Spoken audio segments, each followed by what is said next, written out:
Hello, everybody. We're live on the telly. We're live on the telly, yeah. I'm Champenstein. I'm Heather.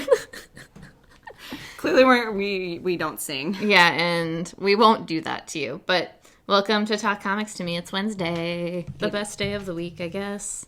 Yeah, it's pretty good. It's February, don't tell me, 25th? 26th. It's the 26th. It is the 26th. Boom. Close enough. Okay, February 26th. And we've got a few comics to talk about, so we are going to begin. Here we go. You first. Oh, Remember, me first? So first I have Death or Glory. This is issue number 9. I can't remember if this is going to be 10 or 11 issues. I'd almost assume 10.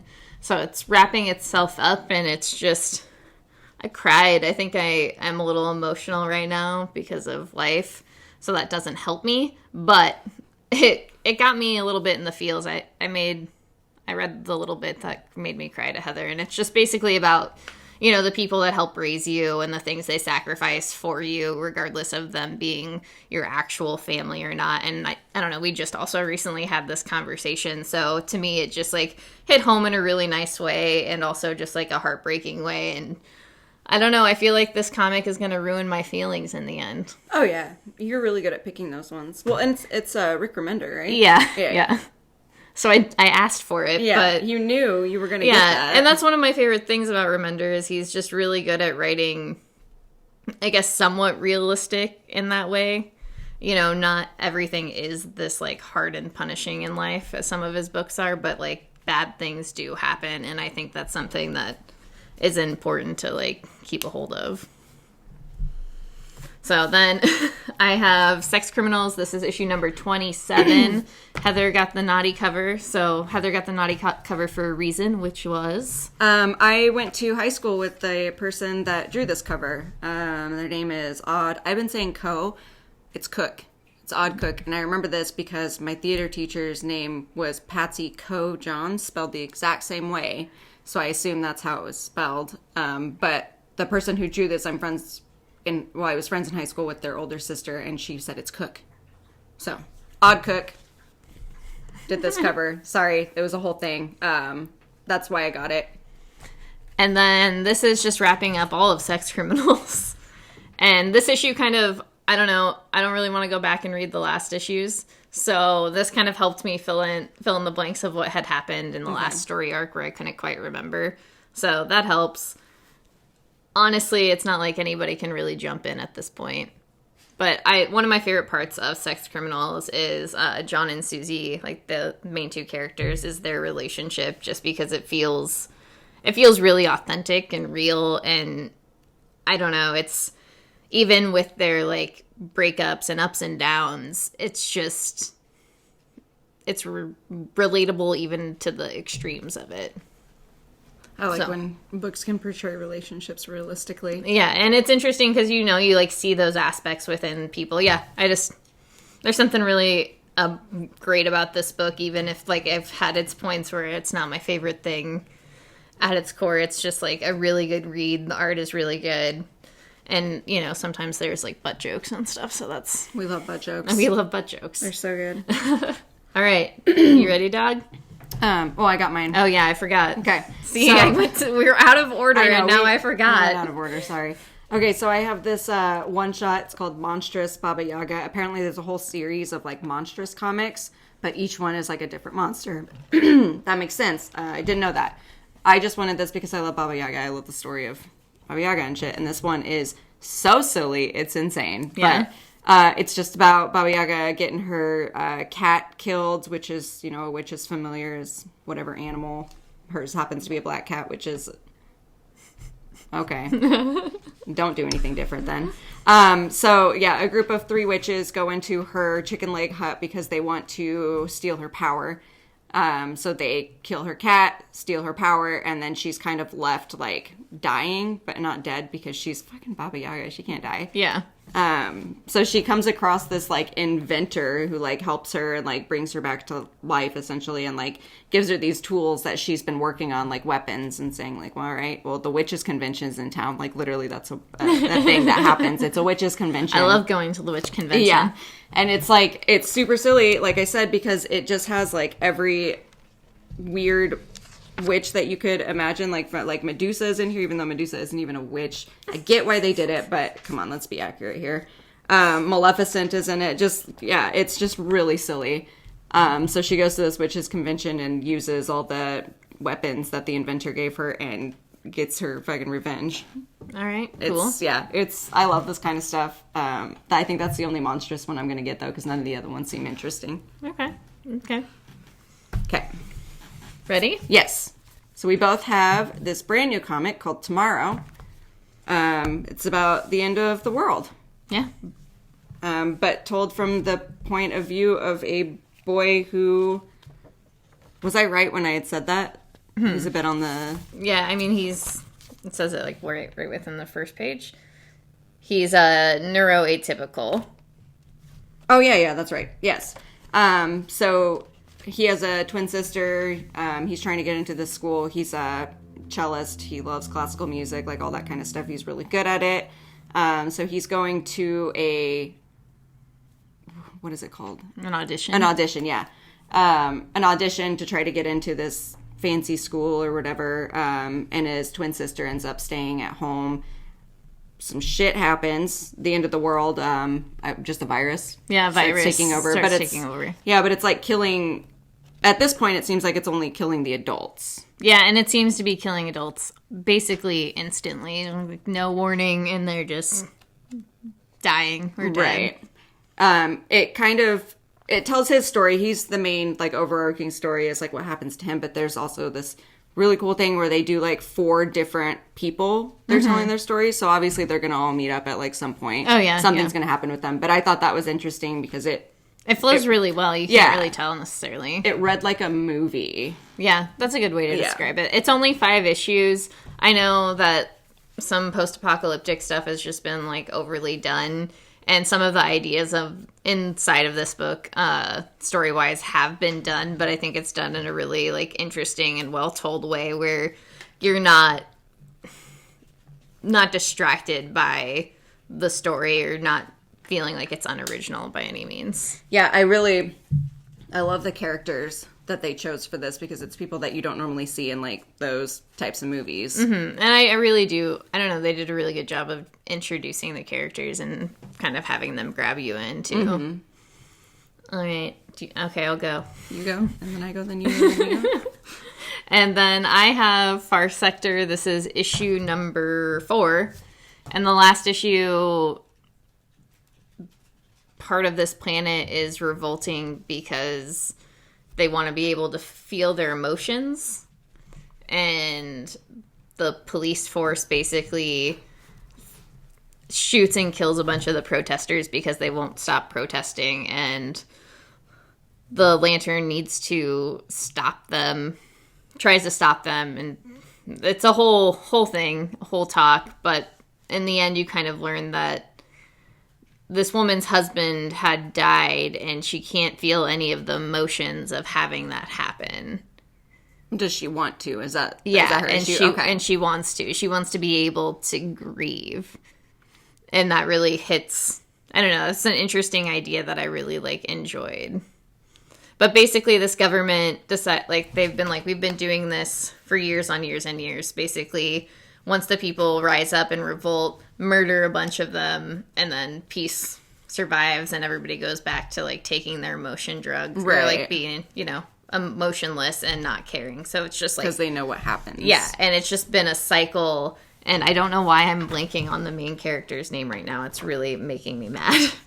Sorry. You've infected my brain. But the council, the high council of this planet, is asking her what they should do, and she's telling them not to kill their people, and they're like, well, this has worked, and she's like, but how do we stop this? And she's like, obviously this has not worked. Stop murdering your people. Yeah. And I don't know. Are you enjoying it still? I know you really like that first issue. Yeah, no, I really, really like it. There's just, the art is really good, the story is really interesting, and I think it just, I don't know, it balances itself really well, where you're also learning about the main character because she's never existed, within this universe before. Right. She's also different than other Green Lanterns with something else going on there. It's really good. I like it a lot. Okay, cool. And then I have Batman Curse of the White Knight. This is issue number 7. There is only one more issue of this. Basically, Bruce Wayne has found out he is not a Wayne. There's a lot going on here. He decides to unmask himself and go after the main bad guy who's in this right now, Azrael. Like, unmask himself publicly? Yeah. So he pulls a Tony Stark? He pulls a Tony Stark. Like, in front of TV and stuff? Yeah. Okay. He actually cuts into a newsfeed of the police just being like, hey, keep a lookout for this dude. And he's just like, hey, I'm Batman. By the way. I'm Batman, and I've learned about corruption, so I'm Bruce Wayne now. I just learned about corruption. I just learned about it. I own this huge corporation, and can you believe it? Bad people are a part of it. Oh, Bruce. Just can you fucking believe it? I'm done now. Okay, I'm gonna talk. I have Black Stars Above. This is issue number 4. Eulalie makes it to the town that isn't named after going through a bunch of, trials and errors in this. This is the one with the weird baby squid thing? Yeah. So, yeah, the baby squid is leading her to this town. Okay. She, climbs a ladder to the Black Star. It looks like a butthole. I know, it really does. Look at her climbing into it. That looks like a straight up butthole. I'm sorry. But, after climbing through the butthole, she makes it to the town that she has been trying to get to the entire time.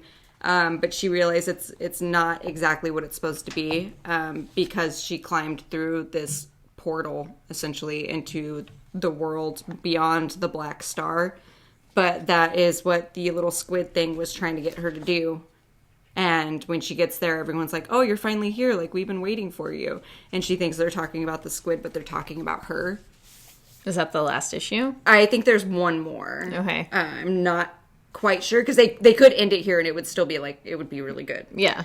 But, it kind of feels like an ending. It does, but it also just feels like there is something else going on. Yeah. One more piece of the puzzle. Right, because she isn't exactly welcomed in the town. She just collapses. So I don't know. There might be another one. This is one I didn't really look at because I just enjoyed it. But yeah, Black Stars Above. There you go. Sorry, I had to burp too much cold brew today. It's okay. So we'll talk about this. Yeah. Okay. Well, you talk about it, right? Okay. So we've got The Last God. This is issue number 5. Yeah, number 5.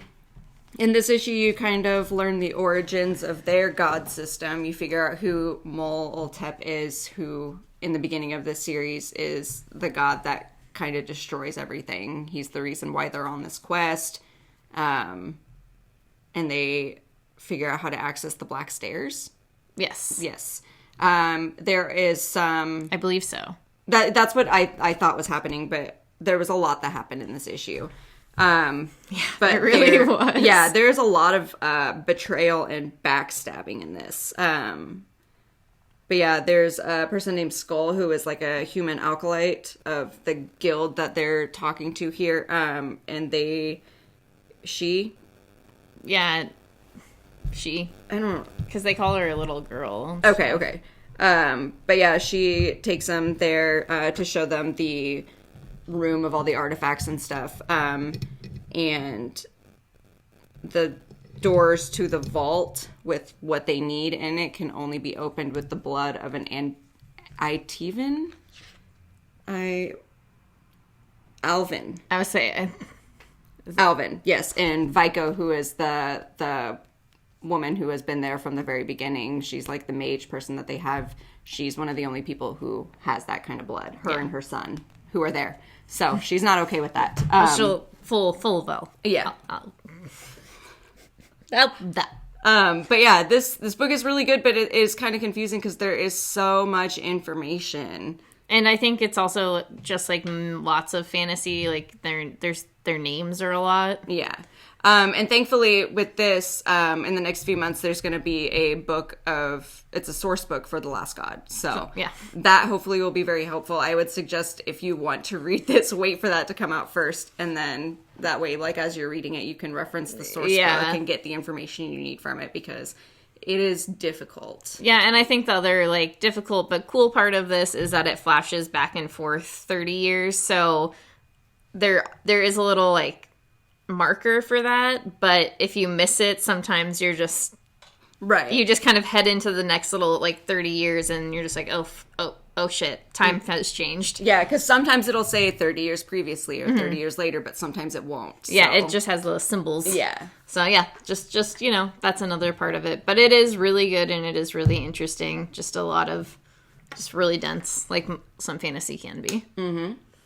Okay, so it's my turn? Yes. Okay, then we're 1-1. Woo! I hate myself. All right, this is Finger Guns. This is issue number 1. It's only appropriate with as often as I do Finger Guns. I know. I do it a shockingly amount. It's funny because I was thinking about all the photos I have where I'm just doing Finger Guns. And it's just like, why? Why do I do this? I'll do it. I swear I'll do it. We're pointing guns at Megatron. Finger guns, not actual guns. I would never kill my dog. I'm going to get back to this. Yeah. That got weird and dark. Just like everything in my life. Yeah. So Finger Guns issue number 1 deals with 2 kids who find out they have the ability to change people's emotions with their finger guns. Like, legitimately. Can I see it, actually? Yeah. Because I never got to flip through it yesterday. So, it starts out with a boy who I think at the mall, and there's an interaction happening, and he ends up, like, shooting his double finger, like, 2 fingers out to this dude, and he ends up getting really angry and upset. And so then he just goes about shooting people with his double finger guns and getting them really mad. And he runs into a girl in the parking lot after making a dude mad who can do the opposite and make the person really happy.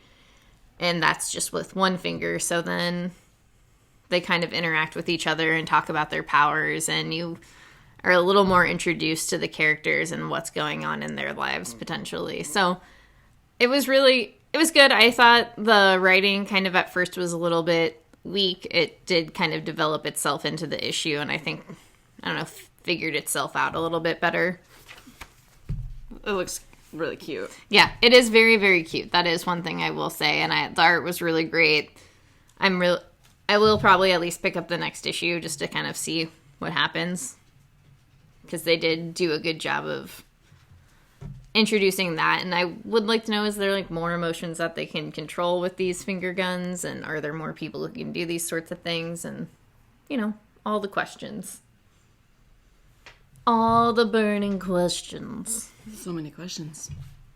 Okay, my turn? Mm-hmm. Okay, so I have issue number 1 of Falcon and Winter Soldier. Not gonna lie, the only reason I wanted to get this was because there's a page that they showed where Bucky is on his motorcycle holding a cat in his jacket, and I thought it was super cute. It is really cute, though. It's even fucking cuter. Bucky's just chilling at home, and a bunch of people bust in and, like, try to kill him. When he runs into Sam later, he says, oh god, where is it? Because it's really fucking funny. He explains, like, the situation to Sam, like, hey, someone broke into my house. Or he says, yesterday a bunch of bad guys turned up at my house and tried to kill my cat, and me along with her. So he's upset that they tried to kill her cat. Yeah. Yeah. So the entire issue, he's just carrying around this cat with him, and she's just, like, crawling along his shoulders and, like, in his jacket. It's super cute. But basically, they find out that there's, like, a system in the government, I guess, that's, like, going rogue and killing a bunch of people.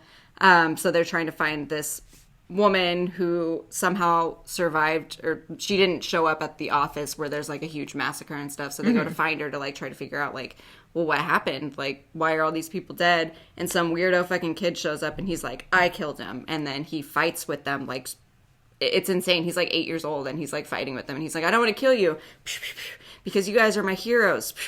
Maybe I'll let you live. And then you can come try to find me later. Hydra set this up. It's crazy. But the art is really, really good for it. I really enjoy that. And I do enjoy seeing Bucky and Sam, like, work together because they don't necessarily like each other and they have to protect each other. And it's really fucking funny. That's the kid. All right. Yeah. The fight was really weird because they were, like, getting their asses kicked by this little kid. And he's like, really? I thought you guys would be way stronger than this. You were both Captain Americas. I think it's going to be a really fun series because it's only, like, 4 issues. That sounds like it'll be a good time. Yeah. All right, you ready? Yes. So next we have Folklords issue number 4. I believe there's only one more issue then. Yeah, that's what it seemed like. And this is kind of just trying to tie all of the pieces together. You get a little more in-depth look into the guy you met last issue, I suppose. I'm pretty sure it was just last issue. And what his childhood was like and how he came to do the things he wanted to do. And basically he's just really ugly. Sal. So his quest is to, well, he decided was to get a true love's kiss or just a kiss to change him into somebody who is cute, which has also gotten him into fights. And then after that, he realized that his quests are kind of worthless. And just do whatever you want. Yeah, just do whatever you want and just goes and is a badass. And him and Ansel work together for Ansel's quest because it's almost like, like, I can do whatever I want type of thing. So, yeah, I'll help you. Okay, sure. So, Ansel and Sal end up finding the librarians, which was Ansel's whole goal. So it's them going through different stories. Yeah, different stories. I really liked the end of that issue and how I did that. Yeah, there is like a little a twist. Not really a twist, because you kind of knew that that's what was happening throughout the story, but there is a slight twist at the end that is very confusing, and I can't wait to have it all cleared up. Yeah. The series is really great. Once again, art, great. Story, a lot of fun. And especially for 5 issues, it's just like a really good time. Yeah, it's a lot of fun. I really like it. So pick it up and trade. All right. I'm next again. So I have Invisible Kingdom. This is issue number 10.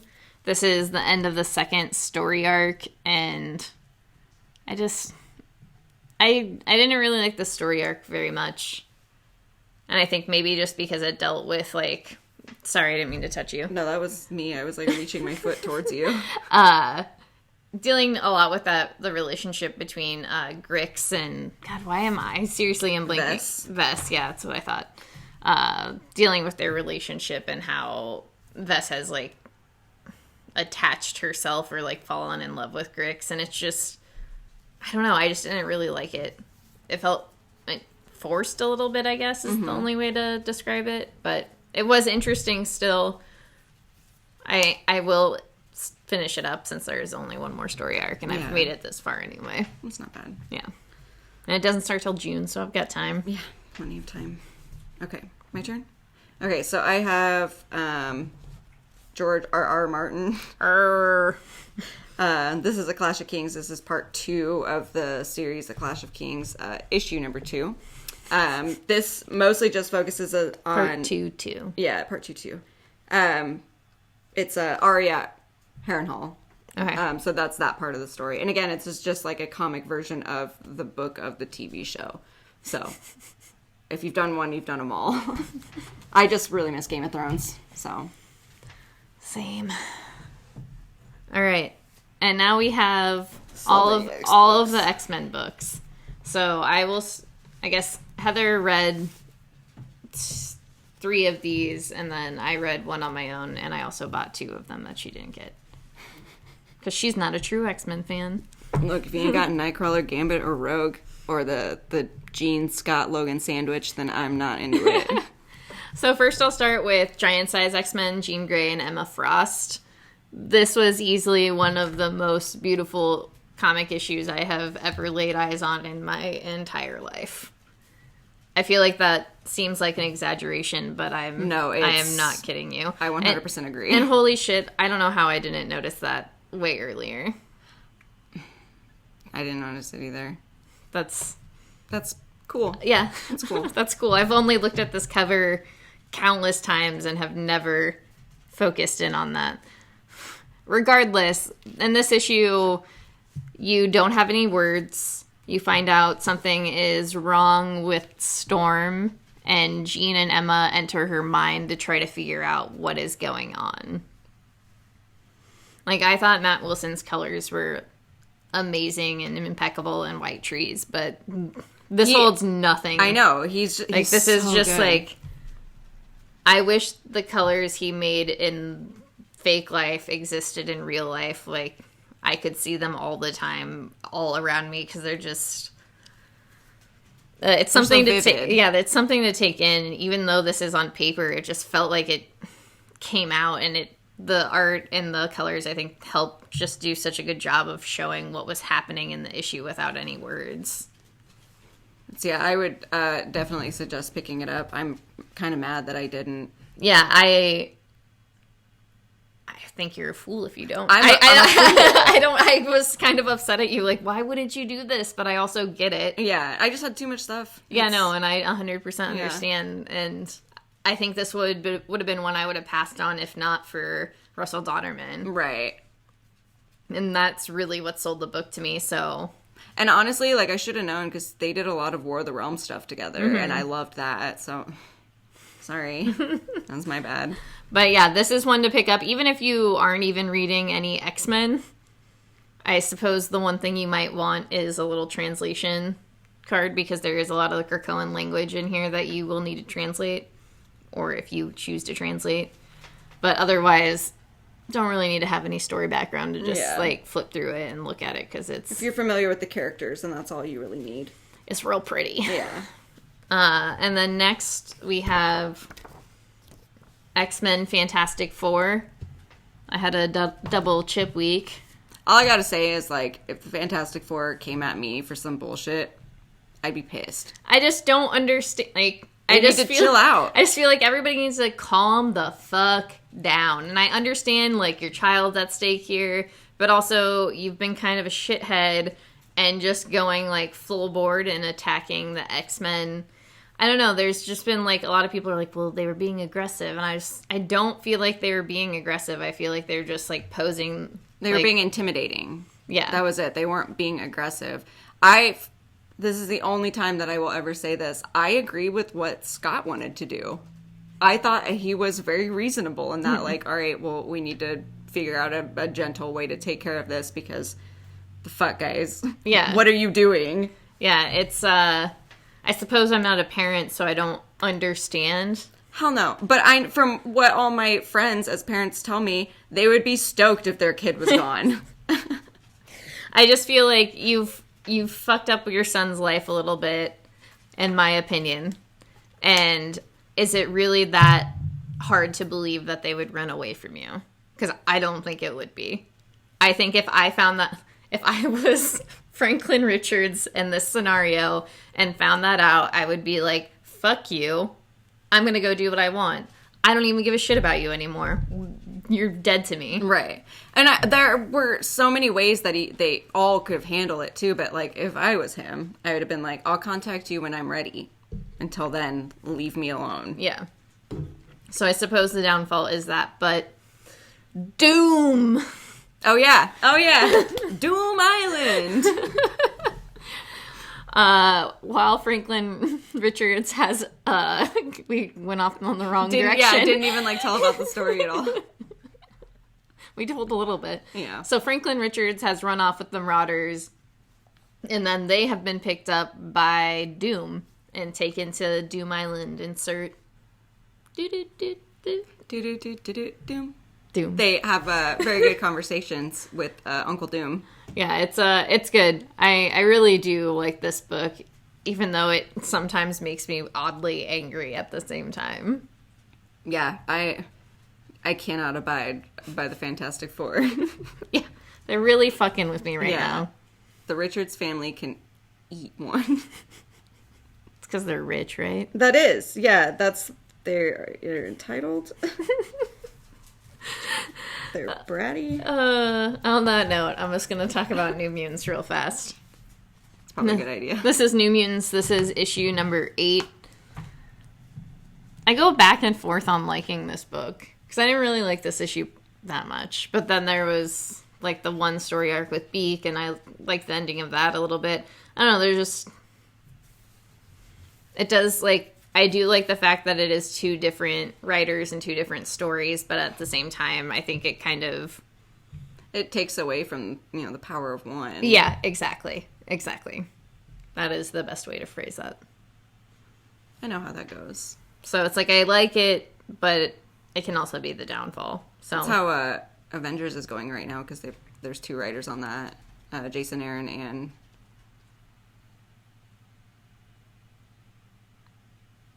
I don't know. I was like, I don't remember who else.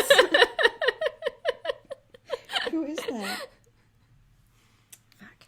I can't remember. Hi, Patrick. I don't have it in front of me, so I can't tell you. But there's 2 writers on that right now, and are there 2 different stories going on too, or no? But I feel like there should be because that's weird like as that is. Yeah, like that's kind of I think the problem with this is just that it is like it's 2 different writers and it's 2 completely different stories. Oh, okay. So yeah, like, that's even more confusing. I feel like I like the pacing, but I also feel like a little bit of it does deter from that. Like right. It does kind of hurt.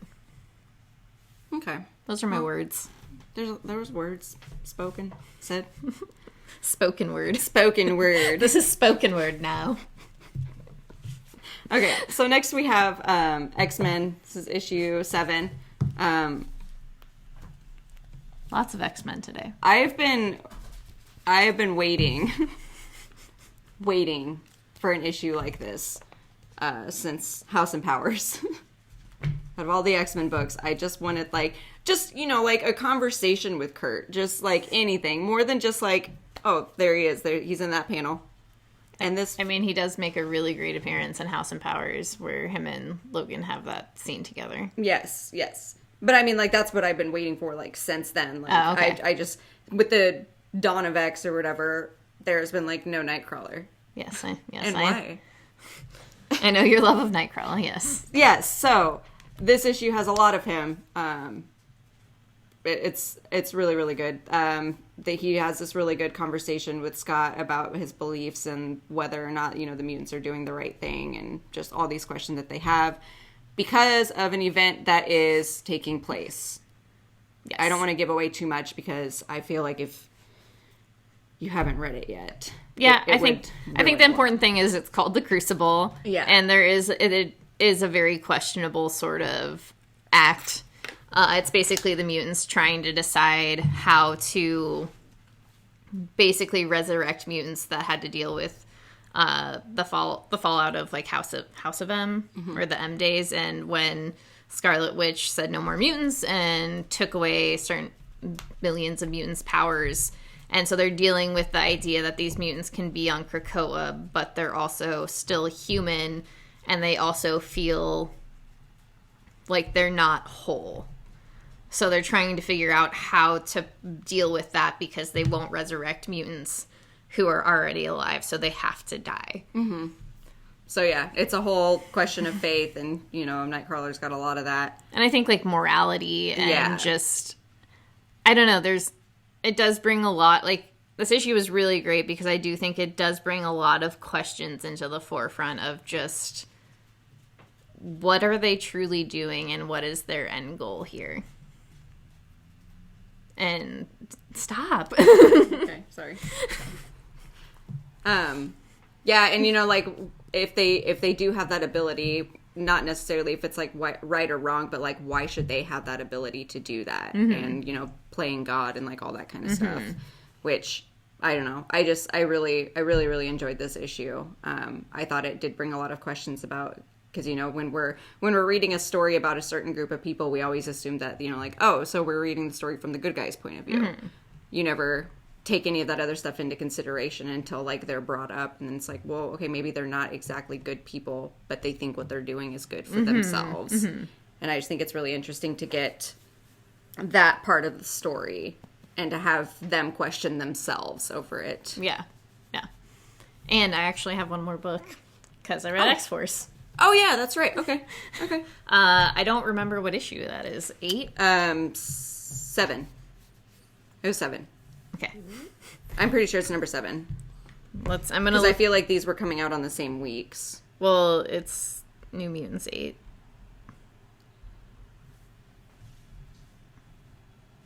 Okay, yeah, 8 then. Sorry. So anyway, I read X-Force issue number 8, which deals basically all with Domino and Colossus going on a mission. What you find out is this underground group has stolen Domino's DNA. See, that's why I didn't want Sorry, him you up couldn't here. hear him go. Yeah, that's why I didn't want him up here. Megatron is up here, so that's why you heard many gross noises earlier. Yeah, sorry. I just heard that last one. I didn't hear any of the other ones. Anyway, you find out the underground group that has been kind of sending assassins after the X-Men who killed Xavier in the first issue of X-Force. And they stole Domino's luck and basically made a bunch of assassins that were Domino and interwove their DNA within them. Okay. Interesting. Yeah, it's really cool. Okay. It's really, really, really cool. I don't know. I liked it. Other people might not. It's totally chill. I'll decide when I get there. Yeah. Honestly, the thing about the X books is I hate how many have been dumped on me all at once.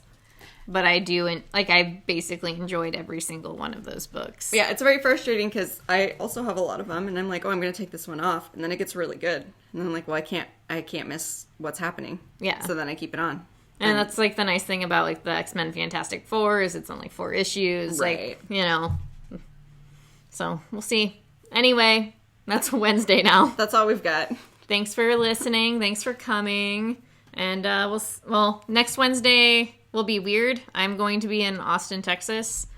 So we'll figure out a way to do maybe a tiny little live video for you.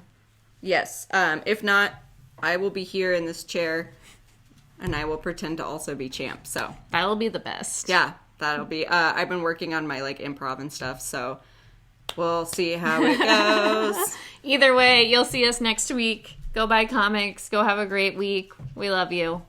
Goodbye.